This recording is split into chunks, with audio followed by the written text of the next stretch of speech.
Hey,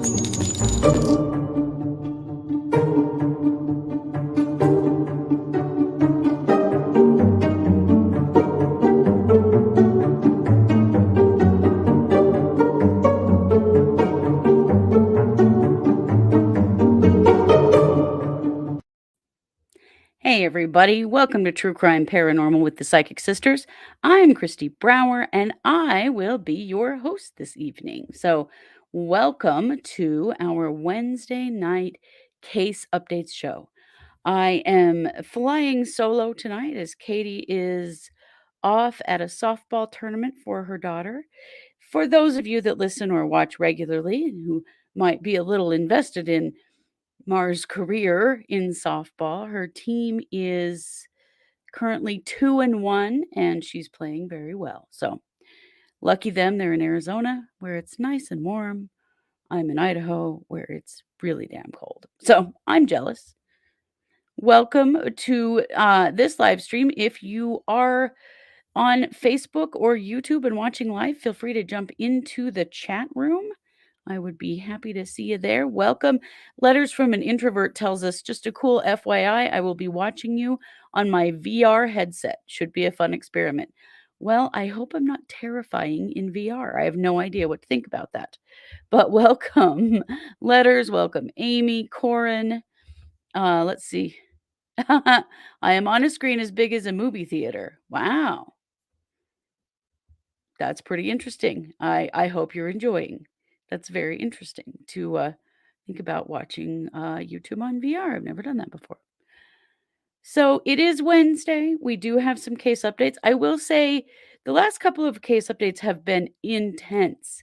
We've had so many, and tonight is not quite as heavy. Like lots of stuff has resolved. And so I'm going to share what we do have because there's always something, right? Hey Paula, welcome, welcome. So come on in, say hello to in the chat. If you're listening after the fact, welcome to you as well. We know we have listeners all over the world who listen at all different times of the day and night. And you know what? That's the cool thing about podcasting, you guys. I love it. So let's get started with a little bit of a Daybell Vallow update. Excuse me. So this is Chad Daybell, Lori Vallow Daybell, the saga out of Idaho. Y'all know who this case is. It's kind of been known as the Doomsday Mom case. Just some there are some big hearings coming up in this case later on in the month, and so there's some preparation going on for that.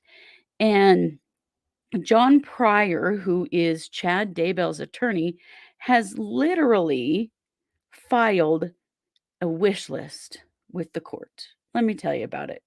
Because, well, Katie and I were talking about it earlier, and she said, this is just a John Pryor fever dream. And I think it kind of is.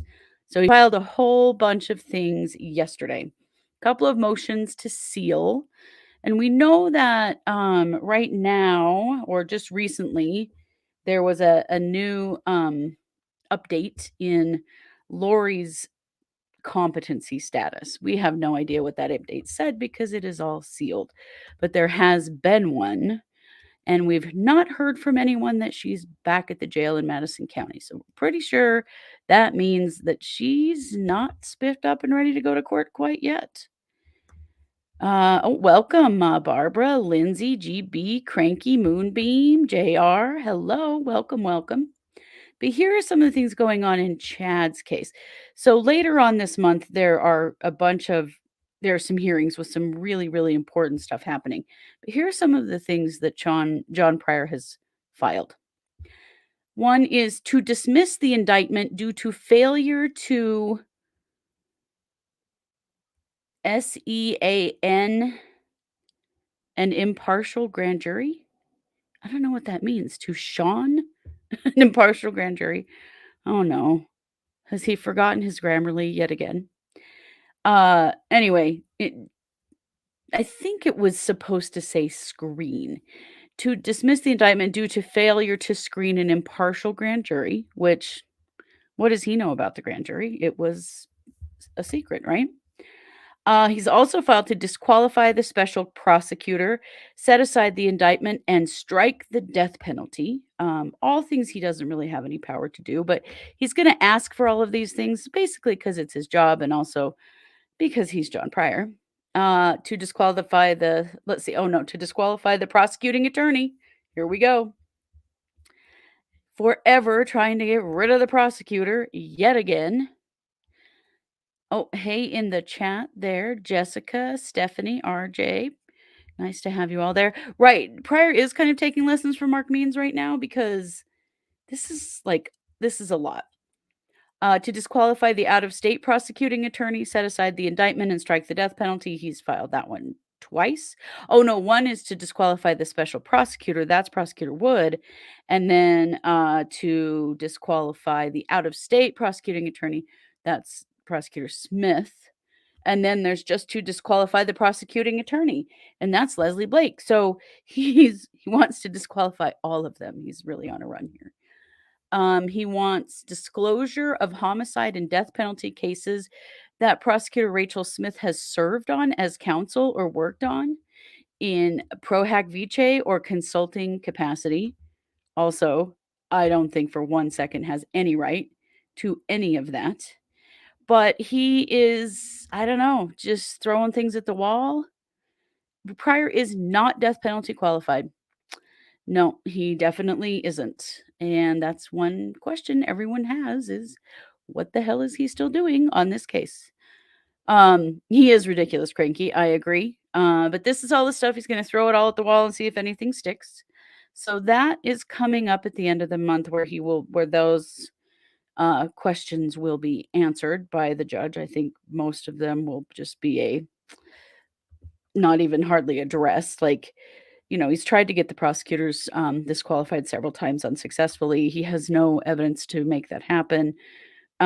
Prosecutor Rachel Smith, who's the out-of-state prosecutor, is here because she is a death penalty certified prosecutor, and we need some help here in little old Idaho, where we don't have this little part of Idaho.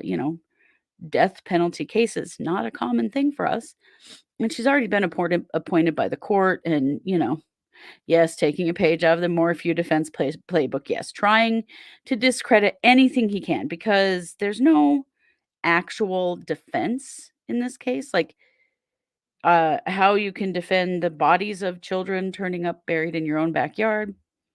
Yeah, not happening. But he's going to try. So these are the things that he's trying. Hey, Fisher Girl, Cranky Renee, Anders, Fran. Is it because the prosecutors are being mean to him? It probably is. It probably is. I'm sure that he's going to go to Your Honor very indignantly with a bunch of stuff. So it's going to be interesting to see what happens because, we have several things in front of the court this month in this case. The request to sever. He does own Chad's home. Yes. Well, half of it. Chad's home is in John Pryor's name and Tammy Daybell's name. So I would assume maybe that goes to her children because he cannot profit from her death. So I don't know. Did I call you Cranky Renee?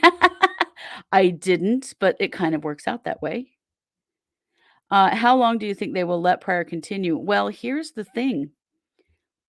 Because Chad has not been identified as being indigent, so he's still being paid privately. They can't force him to have a death penalty certified attorney. With Lori, it's a requirement because she has a public defender, and the state requires that, if you have a public defender and you're in a death penalty case, then you have to have a death penalty certified attorney. But if you have a private attorney you've hired yourself, it's on you, man. So I don't know if they will. I don't know if he will. Frankly, I highly doubt he can afford it at this point. What are Chad's kids doing to put pressure on dad to ditch Lori before trial? It's a good question. We don't know, but you can imagine that those things are happening, at least with the kids that seem to be engaged. Emma and Garth seem to be more engaged in the situation.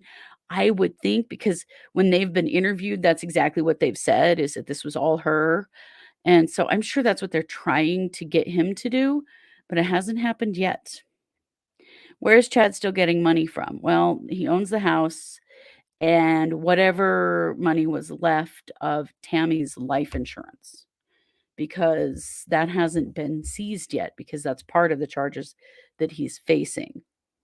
So that's what we think, but we're not sure. It's possible there's also someone else helping him because you have to remember here in this area, he had followers, you know?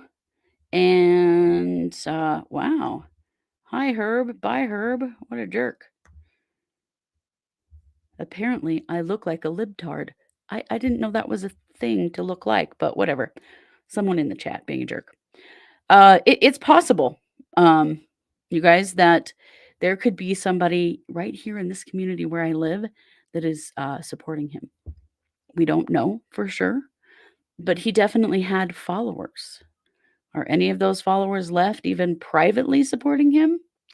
They're not publicly, but you wonder if Emma has to pay rent to Pryor. I wonder.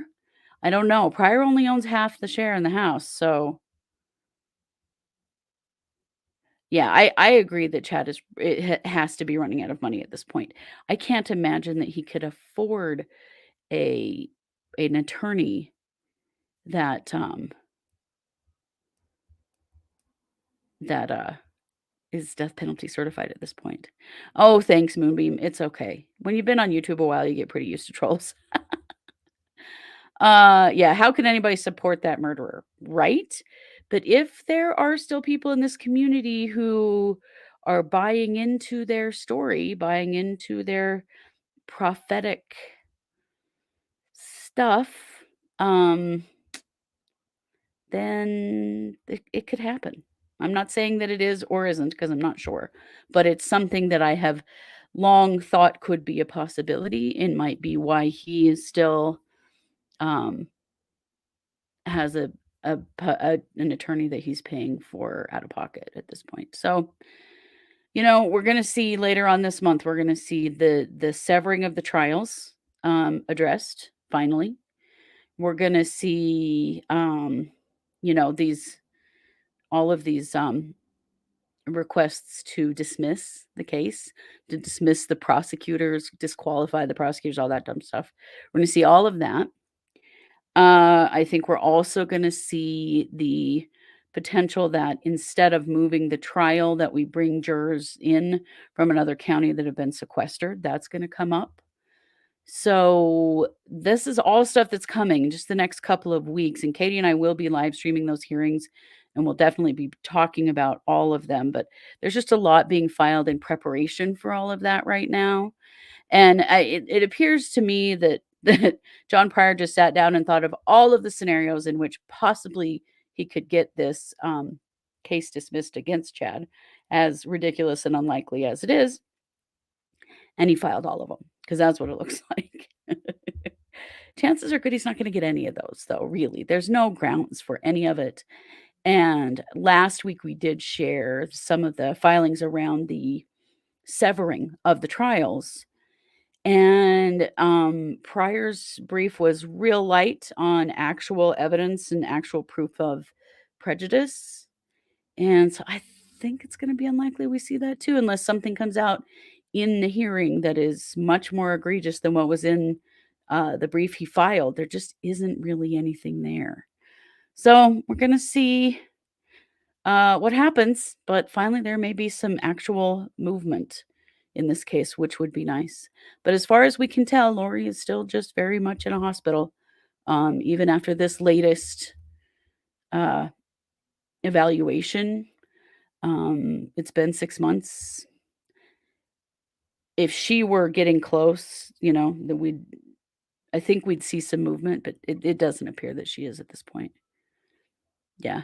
Right, Cranky, it was so mysterious that those kids were just buried in his yard. How could that have happened? Right?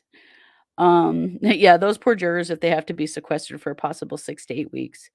I know.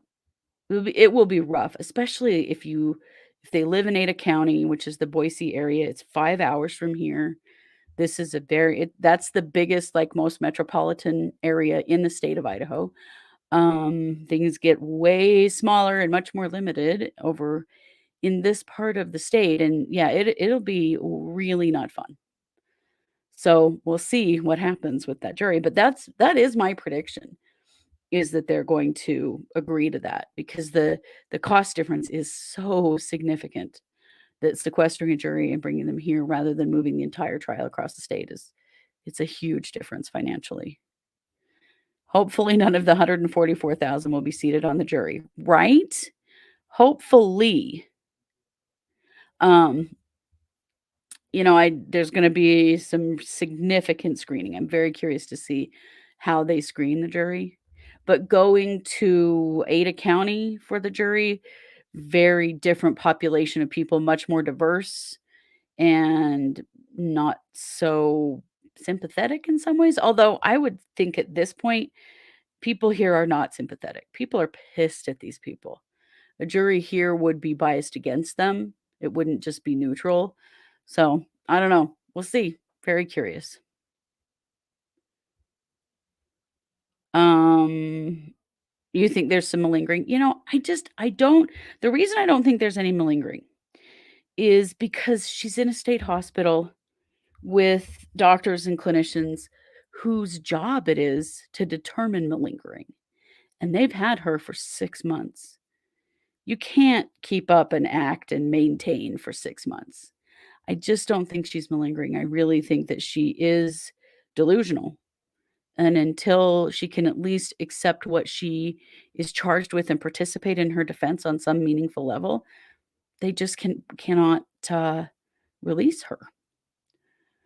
But I think if it were malingering, it would have come out before now. 6 months is a long time to maintain an act. Willful denial? Yeah, yeah. I totally agree with the willful denial, but I think it's moved further from willfulness into delusion. I do wonder what Lori's disorder is, if there is one. Well, what we've heard, through the grapevine is that her diagnosis is schizoaffective disorder, which is I don't know, I think it sounds kinda right, honestly. It is, it's a psychotic disorder. It's basically the combination of schizophrenia and bipolar disorder. Yeah, what if she never accepts it? Well, here's the thing. Eventually, she's gonna have to, or she will just stay locked up in a state psychiatric facility for life. She's locked up either way. She's not getting out. There's no getting around this in Idaho law. Um, so I would say that, eventually it's just not gonna be worth it anymore, but we'll see. I mean, she could sit out the rest of her life in a state psychiatric facility, awaiting a time in which she could be tried. I don't know. Yeah, Lori is never gonna accept her part. She might have converted more followers. Right. I don't know. And at what level does she have to accept her part, you know? The She doesn't have to be sane. She just has to be competent. She has to understand the charges and participate in her defense. So she doesn't have to agree with them. She doesn't even have to accept them. She just has to understand what they are. So, I don't know. There's so much around that, you know? Yeah, so long as she is caged. Yeah. I mean, that's just the thing. I mean, it's either prison or it's a state psychiatric hospital, neither of which are a fun place to be. She's never had any mental health help in her life as far as we know. Right. She did have a little bit when Tylee was younger and they were going through some pretty significant challenges around custody with Tylee's dad. There was some mental health help for the family. It was for Tylee, but it was for the family also. And, what I read in that really seemed to indicate that the problem was mom. And I think we all know that to be the case, right? Do I know what those hospitals are like? Yes, I've been in the one that I think she's in as an intern. And I mean, it's not a fun place to be. It's a locked down facility. You can't come and go, you cannot, you don't just get visitors and phone calls whenever you want them. It's a lot like jail. Um, oh, I don't wanna. Yeah, she's had a little bit, but, she's not ever in her mind, she's never seen anything that was wrong with her as far as her mental health is concerned. Yeah. Yeah, there's a the facility it's not a horrible place, but it's not a fun place to be by any means. It's a very old campus, big old rock buildings, and, they have a therapeutic schedule and maybe she does like the attention. Was her disorder triggered by something? Honestly, in reading Lori's history, I think Lori has had psychiatric problems all her life. Would it seem like a less severe punishment to Lori than being in jail? Maybe, it might. Yeah. There's more treatment there, jail, they don't really get treatment. She's probably attending some kind of we know she's attending counseling, she's probably attending some group therapy. There's some things like that that are more therapeutic than what prison will be for her, but, I mean, it's still not much. Oh, there's a hospital like that here. It is basically a jail, though. Criminals serve their time there. Well, see, like, there's a wing for there are different wings for different things in this hospital, and there is a wing for criminals, and I don't think they're treated the same as the just regular, um, patients that are there for mental health services. Can they force her to take medication, or is it counseling alone? So, we don't know for sure if they are forcing medication. The prosecutor did file, a request with the court to require medication, but, of course, then everything after that sealed, and so we don't know, but yes, ultimately, can they require medication to be competent for trial? Yes, they can. They can. And so it's very likely at this point that they are, but we don't know for sure. But that is something that they can do. And with this kind of disorder, if it is schizoaffective disorder, she has to be on an antipsychotic. It's the only way to treat at least some of the psychosis is with an antipsychotic medication. Right. It takes time to find the right combination for a person. Exactly. So that's kinda where we're at with the Daybell Vallow case. That's a big update. Not a lot of an update, but, it's sort of where we are. We did hear a couple of days ago that Kay and Larry Woodcock were in Rexburg, and we didn't know why. We just heard from people who saw them in town. Now, there've been some sealed hearings, and so it's possible they were here to testify in something that we don't know anything about yet. It's possible maybe there's another grand jury, we don't know.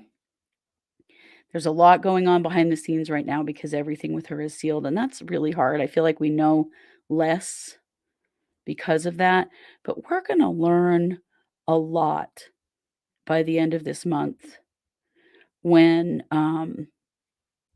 we see what happens. Are they gonna sever the trial or not? Are they gonna sequester a jury here, or are they really gonna move it to Ada County? You know? Are they gonna drop Chad's charges completely? As if, right? Yeah, not happening. Not happening, but lots coming, so we'll be covering that more. I did have a few. Yeah, Katie is doing fine. Hi, SY, welcome. Katie is off at a, softball tournament for her daughter, so it's just me tonight. Let me give you a few updates. We have a few. We did talk about Sherri Papini earlier this week. So Sherri Papini is the woman who, faked being kidnapped, and this happened quite a while back. It was in 2016. She's now been arrested because she staged her disappearance. She was gone for 3 weeks. Her community came out, like, in such an awesome way to try to find her and get her home, and when she came back, she accused 2 Hispanic women, not specifically just 2 any random Hispanic women apparently, um, of kidnapping her and starving her and beating her. Um, so now what we know is that she was actually, having an affair and off with um, her boyfriend at the time and faked the, kidnapping to cover the affair. Uh, One of the things that came out just in the last couple of days is that when the FBI came to arrest her, when they had figured out what had happened, she screamed no, ran, and threw her phone. So she stirred up her whole community, her family, everybody, thinking that she was in fact missing and kidnapped when in fact, yeah, people donated money. Um, just yeah, it was awful, that people came out for her in that way and she faked the whole thing. So she's in some serious trouble now. Yeah, she did. She had so many people fooled. It was just awful. An update in Billy Chemirmir. You probably remember we've reported on Billy Chemirmir already and told you his story. He is the man in Dallas, the Dallas area, who is accused of killing about 18 older women over a 2-year span while he was working in retirement homes or pretending to work in retirement homes. Last fall, he was tried for the death of Luthi Harris.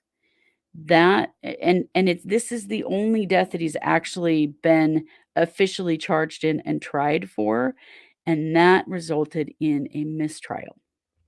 So that trial is coming back up. They're retrying him. It starts on April 25th. He continues to maintain his innocence and that he didn't do any of the things that he has been accused of. One of the pieces of evidence that they have is a deposition of Mary Bartell, who passed away before he went to trial. She was 91 at the time that he attacked her. She is his only, that we know of, surviving victim. And so there is her testimony. Unfortunately, the police, the prosecutor's case is very light on forensic evidence. And so I don't know if coming in April we're gonna see more. I hope we are. And obviously, Chemirmir is not, going to take a plea. So it's become quite clear that he's going forward with the retrial. So that's gonna be a very interesting one to see what happens. Then on the West case, so this is the West, boys who have been missing for a little over a year. Their, adoptive father, Trezell, and adoptive mother, Jacqueline West, have been arrested. The prosecutor is now saying that the boys were dead for 3 months before they were reported missing.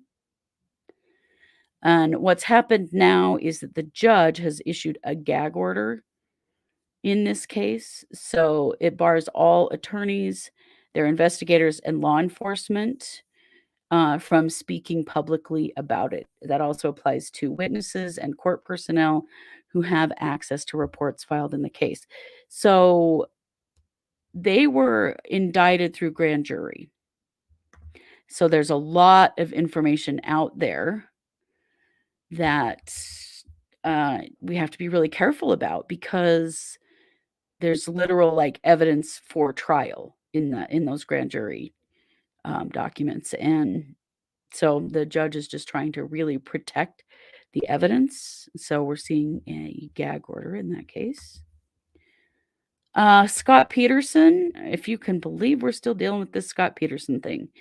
Well-known murder case. Scott Peterson was convicted of the murder of his wife Lacey and their unborn child. This was in 2004. He received the death penalty. He's been sitting in prison ever since. Well, last year, because of an error that was made in his trial, the death penalty was thrown out, and so his sentence was converted to life in prison.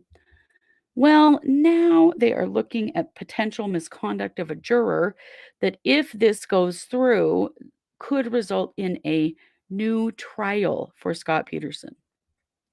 So, what is happening now is that a juror named Rochelle Nice wrote 17 letters to Scott Peterson after the trial. She also did not disclose that she was a victim of domestic violence during jury selection, and we're seeing something similar um, in the Ghislaine Maxwell case, where a juror did not disclose that they'd experienced sexual abuse and then came forward after the fact and said that they had. Well, this person particularly has some history with domestic violence. Same issue. They didn't say that they had experienced domestic violence. She says that she didn't view it as domestic violence. I don't know. The letters are weird though, and it makes there's a lot of bias that's being shown through all of this. And so we'll see if they give Scott Peterson a new trial after all of this. It's insanity. It is completely insanity. So we're watching that situation. And then, of course, the Barry Morphew case, which this is another one that just, oh. So there is a judge weighing the possibility that the charges against Barry Morphew will be dismissed. There are a lot of concerns in this case because the arrest was made very early on very flimsy evidence. And so his attorneys are filing to have the case thrown out and saying that, they don't really have any evidence against him, which is, of course, we don't know exactly what they have just yet, but what we've seen is not much. So that is a big concern. And, they said at the time they thought he was preparing to flee the country, which is why they arrested him. But at this point, we don't know if this is going to get dropped. Maybe could be picked back up again later. If there's more evidence that prosecutor has that hasn't been shared publicly, I don't know. But I gotta say, it does not look good in the Barry Morphew trial. Oh yeah, the woman being obsessed with Scott Peterson. Yeah, no, it's not uncommon at all, which is bizarre. Um, there are always women obsessed with family annihilators, serial killers, men who murder women. It's a strange thing. Yeah. So we'll see. There's just a lot going on there. So there's a lot of stuff that's just kind of up in the air right now that we're awaiting what's going to happen. Just kind of watching and waiting. But we've got everybody's not favorite Barry Morphew, who we want to be held accountable. But here we are still with no Suzanne Morphew, no body. And that's one of the biggest challenges that they have, is that they don't have her body. There's no physical evidence. Yeah, I have no issue with circumstantial cases, provided the circumstances add up. Yeah, right. Letters from an introvert. Me too. But unfortunately, these circumstances, they do not add up at this point. Yeah. So cranky. There are so many crappy men out there, and you go looking for one on purpose, right? One that has been convicted of murdering his wife and unborn child. I mean, come on. So we're just gonna see what happens here. We're awaiting that with the Maxwell trial as well as the Scott Peterson trial, what the judge is gonna do. Are they going to order new trials or not? And I don't know. It makes me nervous. I don't like it. I don't like the situation with the Barry Morphew trial either. They should drop Barry's case and wait until later to try him. I am afraid they're going to have to. At this point, I don't know how they can show that they have enough evidence to hold him. Was really done really impulsively, I think his arrest was. So, that's what we have. Oh, Renee has 2 sons. Oh, Renee's got a couple of sons apparently available. 28 and 30 hard workers, no abuse. All right, anybody looking, hit up Renee in the chat. She's got a couple of good boys. Right, right. Better to wait with Barry Morphew rather than what if what if it's an acquittal, you guys? What if it goes all the way through and is acquittal? We still don't have her body, all of that. Just Oh, I'm sorry, Amy. Yes, I will send some good energy to your brother. That's awful.